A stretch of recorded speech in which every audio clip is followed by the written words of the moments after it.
Hi friends, ఎలా ఉన్నారు? So ప్రతి ఒక్క యూట్యూబ్లో వీడియోస్ అప్లోడ్ చేసేటప్పుడు ఖచ్చితంగా దాన్ని ఎడిట్ చేస్తారు కదా. సో నార్మల్గా వీడియో రికార్డ్ చేసే వీడియోని డైరెక్ట్గా తీసుకొచ్చేవారు యూట్యూబ్లో బెటర్. ఖచ్చితంగా ఎడిటింగ్ అనేది చేస్తారనమాట.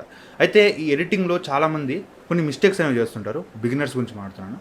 అండ్ కొంతమంది అడ్వాన్స్ స్టేజ్కి వెళ్ళినా కూడా కొంతమంది మిస్టేక్స్ అనేవి రిపీట్ చేస్తుంటారు. సో అలాంటి కొన్ని టిప్స్ అనేవి మీకు తీసుకొచ్చాను. సో ఖచ్చితంగా ప్రతి యూట్యూబర్కి ఈ వీడియో అనేది యూజ్ అవుతుంది. సో వీడియో కంప్లీట్గా చూడండి, నచ్చితే లైక్ చేయండి, షేర్ చేయండి, కామెంట్ చేయండి, ఛానల్ సబ్స్క్రైబ్ చేసుకుని మాత్రం మర్చిపోకండి. So first of all, video editing అనేది మన వీడియోకి ఒక ప్రాణం పోస్తుందని చెప్పొచ్చు. సో నార్మల్గా వీడియో మాట్లాడుతున్నప్పుడు ఒక రకంగా ఉంటుంది అండ్ దానికి సంబంధించిన అవుట్పుట్ అనేది డిఫరెంట్గా ఉంటుంది. సో ప్రతి ఒక్క యూట్యూబర్ తన వీడియోని ఎడిట్ చేసేటప్పుడు ఖచ్చితంగా కలర్ కరెక్షన్ అనేది చేయాలన్నమాట. కలర్ కరెక్షన్ అనేది మీరు మీరు లట్స్ అనేవి అప్లై చేయాల్సిన అవసరం లేదు. సో జస్ట్ సింపుల్గా అట్లీస్ట్ బ్రైట్నెస్ అనేది, contrast, saturation, whiteness, darkness, shadows ఇవన్నీ మీరు ఖచ్చితంగా అడ్జస్ట్ అనేవి చేయాలన్నమాట. ఎందుకంటే వీడియో షూట్ చేసేటప్పుడు అప్పుడప్పుడు ఎక్స్పోజర్ అనేది పెరుగుతూ ఉంటుంది, తగ్గుతూ ఉంటుంది, కాంట్రాస్ట్ అనేది కరెక్ట్గా రాదు. ఒక్కొక్క కెమెరా ఒక్కొక్క రకంగా ఉంటుంది. బట్ అవుట్పుట్ వచ్చేటప్పుడు మనం మంచి అవుట్పుట్ ప్రొవైడ్ చేయాలి కాబట్టి ఖచ్చితంగా మీరు కలర్ కరెక్షన్ అనేది చేయాలన్నమాట. ఇది కలర్ కరెక్షన్ అంటారు. జస్ట్ సింపుల్గా మీరు అడ్జస్ట్ అనేవి చేయాలన్నమాట. లెవెల్స్ అనేవి అడ్జస్ట్ చేయాల్సి ఉంటుంది. ఫర్ ఎగ్జాంపుల్, ఇప్పుడు మీరు చూసిన వీడియో వచ్చేటప్పటికి ఎడిట్ చేసిన వీడియో కదా. సో ఇప్పుడు ఒకసారి మీకు ఒరిజినల్ వీడియో చూపిస్తాను చూడండి. సో ఈ విధంగా మీకు ఒరిజినల్ వీడియో అనేది ఉంటుంది. బట్ ఎడిట్ చేసిన తర్వాత మీకు కంప్లీట్గా లుక్ అనేది చేంజ్ అవుతుంది అనమాట. కంప్లీట్గా ఏం మారదు, కొంచెం లుక్ అనేది చేంజ్ అవ్వడం వల్ల మీకు కొంచెం బెటర్ అవుట్పుట్ అనేది వస్తుంది అనమాట. నెక్స్ట్ వచ్చి jump cuts. So jump cuts అంటే ఏం లేదు, సింపుల్గా చెప్పాలంటే మీరు మాట్లాడుతున్నప్పుడు మధ్యలో కొంచెం గ్యాప్ వస్తుంది, లేకపోతే ఎవరైనా పిలుస్తారు, సో అటు తిరుగుతారు. సో ఇలా మీ వీడియోస్లో వచ్చే గ్యాప్స్ ఏవైతే ఉంటాయో సో వాటిని కట్ చేసుకుంటూ వెళ్ళిపోండి. ఎప్పుడైనా సరే ఒక 1 సెకండ్ కన్నా ఎక్కువసేపు మీరు ఆలోచించినా కూడా, లేకపోతే ఈ అన్న అక్షరాలన్నీ కూడా అన్ని డిలీట్ చేసుకుంటూ వెళ్ళిపోండి, కట్ చేసుకుంటూ వెళ్ళిపోండి. దానివల్ల ఏంటంటే ఫ్లో అనేది వస్తుంది వీడియోలో. మీరు మాట్లాడే సెంటెన్స్ అనేది ఖచ్చితంగా ఫ్లోలో వస్తుంది అనమాట. సో మధ్యలో బ్రేక్స్ లేకుండా కంటిన్యూస్గా వీడియో రావడం వల్ల చూసే ఆడియన్స్ కూడా రిటెన్షన్ అనేది ఉంటుంది. ఖచ్చితంగా వీడియోని కంప్లీట్గా చూస్తారనమాట. అలా కాకుండా ఇట్లా ఈ గ్యాప్స్ని కూడా మీరు కట్ చేయకుండా పెట్టేస్తే మీ వీడియో అనేది ఎఫెక్ట్ అవుతుంది అనమాట. సో చాలామంది ఏం చేస్తుంటారంటే ఫోన్ వస్తుంటే ఫోన్ కట్ చేయడము, ఫోన్ మాట్లాడడము, ఇవన్నీ కూడా వీడియోలో పెడుతూ ఉంటారు. కొంతమంది పెట్టరు, 90% పెట్టరు, బట్ పెట్టేవాళ్ళు కూడా ఉన్నారు. అండ్ 90% ఎలా చేస్తారంటే మధ్యలో కొంచెం గ్యాప్ ఇప్పుడు తీసుకున్నారు కదా, సో ఆ గ్యాప్ను కూడా ఉంచేస్తారనమాట. సో గ్యాప్ రిమూవ్ చేయకుండా అలాగే పెట్టేస్తారు. సో ఇలా మీరు తీసుకున్న మైన్యూట్ గ్యాప్స్ అన్నింటిని కూడా కట్ చేసుకుంటూ వెళ్ళండి. సో దానివల్ల మీకు బెటర్ అవుట్పుట్ అనేది వస్తుంది అనమాట. నెక్స్ట్ వచ్చేసరికి ఫాంట్స్. సో థంబ్నెయిల్స్లో కానివ్వండి, వీడియోలో కానివ్వండి, స్పెసిఫిక్ ఫాంట్స్ అనేవి యూజ్ చేయండి. సో ఒక లిమిటెడ్ ఫాంట్స్, ఒక 2 లేదంటే ఒక 3 ఫాంట్స్ని, మ్యాక్సిమం 2 ఫాంట్స్ని మీ ఛానల్ డిఫాల్ట్ ఫాంట్స్గా ఫిక్స్ చేసుకోండి. ఫర్ ఎగ్జాంపుల్, ఒక 2 ఫాంట్స్ని మీరు ఫిక్స్ చేసుకున్న తర్వాత మీ ఛానల్లో ఎక్కడైనా సరే, మీ వీడియోలో చూస్తున్నా, థంబ్నెయిల్స్ మీరు చూస్తున్నా, ఎక్కడ చూసినా సరే ఆ ఫాంట్ అనేది కనిపించాలి. సో అలా కనిపించడం వల్ల ఏంటంటే ఆడియన్స్కి ఆ ఫాంట్ అనేది మీకు గుర్తుండిపోతుంది అనమాట. ఇది పలానా ఛానల్ ఫాంట్ అని చెప్పి గుర్తుండిపోద్ది. సో దానివల్ల ఆ ఫాంట్ ఎక్కడ కనిపించినా ర్యాండమ్గా మీకు సెర్చ్ రిజల్ట్స్లో కానీ, ర్యాండమ్గా హోమ్ పేజ్లో కానీ, రికమెండేషన్స్లో కానీ ఆ టెక్స్ట్ కనిపించిందంటే వెంటనే మీ ఛానల్ గుర్తుపట్టేలాగా మీ ఫాంట్స్ అనేవి యూజ్ చేసుకోండి. సో అన్ని ఫాంట్స్ అన్నీ కూడా మీ ఛానల్లో థంబ్నెయిల్స్లో వాడే ప్రతి ఫాంట్ కూడా మోస్ట్లీ ఒకటే ఫాంట్ యూజ్ చేయండి, లేకపోతే 2-3 ఫాంట్స్ కన్నా ఎక్కువ వాడద్దు. సో కొంతమంది ఒక్కొక్క థంబ్నెయిల్కి ఒక్కొక్క ఫాంట్ పెడతారు. సో అదైతే మానుకోండి. అండ్ వీడియోలో పెట్టేటప్పుడు కూడా కింద లోయర్ థర్డ్స్ కానివ్వండి, సైడ్స్ మీరు ఏమన్నా చెప్తున్నప్పుడు పక్కన వచ్చే ఫాంట్స్ కానివ్వండి, ఇవన్నీ కూడా ఒకటే ఫాంట్ యూజ్ చేయండి. సో డిఫరెంట్ ఫాంట్స్ అనేవి యూజ్ చేసి కన్ఫ్యూజ్ చేయబాకండి.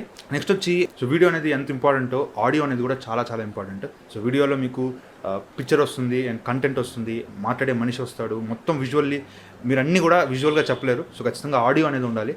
సో ఒకసారి మీరు ఇప్పుడు వింటున్నారు కదా ఆడియోని, ఒకసారి మీరు ఒరిజినల్ ఆడియో ట్రాక్ ఎలా ఉంటుందో ఒకసారి చూడండి.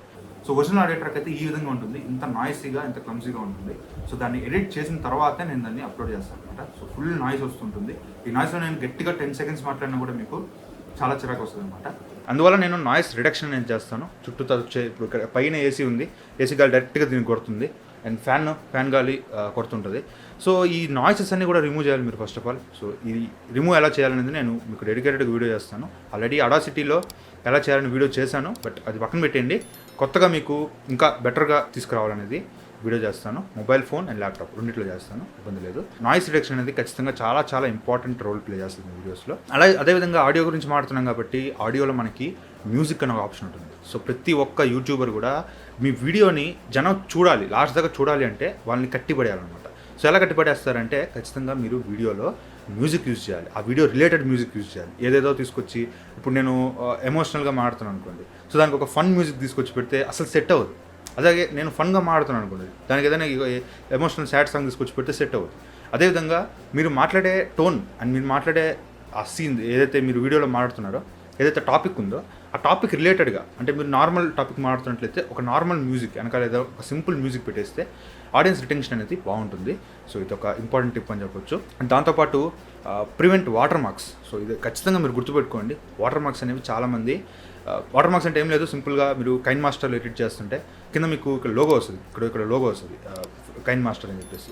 అదేవిధంగా ఫిల్మోరాలో యూజ్ చేసేటప్పుడు కొంతమందికి క్రాక్డ్ కాకుండా, పెయిడ్ కాకుండా నార్మల్ యూజ్ చేస్తుంటారు. సో వాళ్ళకు కూడా ఫిల్మోరా అని చెప్పి కింద పెద్ద అక్షరాలతో కనిపిస్తుంటుంది. వాటర్ మార్క్స్ అనేవి కనిపించకుండా మ్యాక్సిమం ట్రై చేయండి. ఫర్ ఎగ్జాంపుల్ కొంతమంది స్క్రీన్ రికార్డింగ్ చేస్తారు, మొబిజన్ కానీ, ఏఐజెడ్ రికార్డర్ అని కానీ, డియూ రికార్డర్ అని కానీ ఏవేవో యూజ్ చేస్తుంటారు. సో వాటికి అన్నిటికీ వాటర్ మార్క్స్ అనేవి వస్తాయి అన్నమాట. సో బెటర్ మీ డిఫాల్ట్ రికార్డర్, స్క్రీన్ రికార్డర్ అయితే ఉందో దాన్ని యూజ్ చేయండి. వాటర్ మార్క్స్ లేకుండా మీరు వీడియోస్ అనేవి రికార్డ్ చేసుకుంటే ఆడియన్స్ రిటెన్షన్ అనేది బాగుంటుంది. సో ఒకవేళ లోగోస్ కనిపిస్తే ఏంటో లోగో అని చెప్పి జూమ్ చేసుకొని అసలు అది ఏమి రికార్డర్ అనేది చూస్తారు తప్ప మీ వీడియోని కొంచెం మిస్లీడ్ అయ్యే ఛాన్సెస్ ఉన్నాయి, అంటే కాన్సన్ట్రేట్గా వినకపోయే ఛాన్సెస్ ఉన్నాయి. సో బెటర్ వాటర్ మార్క్స్ అనేవి లేకుండా చూసుకోండి. అండ్ ఫైనల్గా ఇంపార్టెన్స్ థంబ్నెయిల్స్కి ఇవ్వండి. వీడియోకి ఎంత ఇంపార్టెన్స్ ఇస్తారో, వీడియోకి ఎంత ఎఫర్ట్ పెడతారో థంబ్నెయిల్స్ కూడా అంతే ఎఫర్ట్ పెట్టండి. సో ఖచ్చితంగా మీకు థంబ్నెయిల్ చూసే జనం లోపలికి వస్తారు. సో ఈ వీడియో మీరు లోపలికి ఎందుకు వచ్చారు, ఇక్కడ దాకా చూసారంటే కారణం ఏంటి? థంబ్నెయిల్ చూసే వచ్చారు. థంబ్నెయిల్ చూసి ఇదేదో ఇంపార్టెంట్ విషయం, మనకు పనికొచ్చే విషయం ఉందని నమ్మి మీరు వచ్చారు కాబట్టి ఇంతసేపు చూశారు. సో థంబ్నెయిల్ అనేది మీరు చాలా ఇంపార్టెంట్ రోల్ ప్లే చేస్తుంది. థంబ్నెయిల్ అనేది ఎంత జాగ్రత్తగా వీలైతే అంత జాగ్రత్తగా టైం తీసుకొని ఎడిట్ చేయండి. సో పిచ్చిగా ఎడిట్ చేసి లోపల మీకు కంటెంట్ ఎంత బాగున్నా బయట థంబ్నెయిల్ బాగాలేకపోతే ఎవడు చూడడు. సో థంబ్నెయిల్ మీద కూడా అట్మోస్ట్ కాన్సన్ట్రేషన్ అనేది పెట్టండి. సో ఈ టిప్స్ అనేవి మీరు ఫాలో అయితే ఖచ్చితంగా మీరు యూట్యూబ్లో కొంచెం గ్రో అయ్యే ఛాన్సెస్ ఉంటాయి. సో కంప్లీట్గా ఇవి చేస్తే చాలా సక్సెస్ అయిపోతారని నేను చెప్పను, బట్ ఇవి మీ గ్రోత్కి ఖచ్చితంగా యూజ్ అవుతాయని చెప్తాను. ఇలాంటి మరిన్ని ఇంట్రెస్టింగ్ వీడియోస్ కోసం మన ఛానల్ సబ్స్క్రైబ్ చేసుకోండి. Thank you friends watching. Bye, జై హింద్.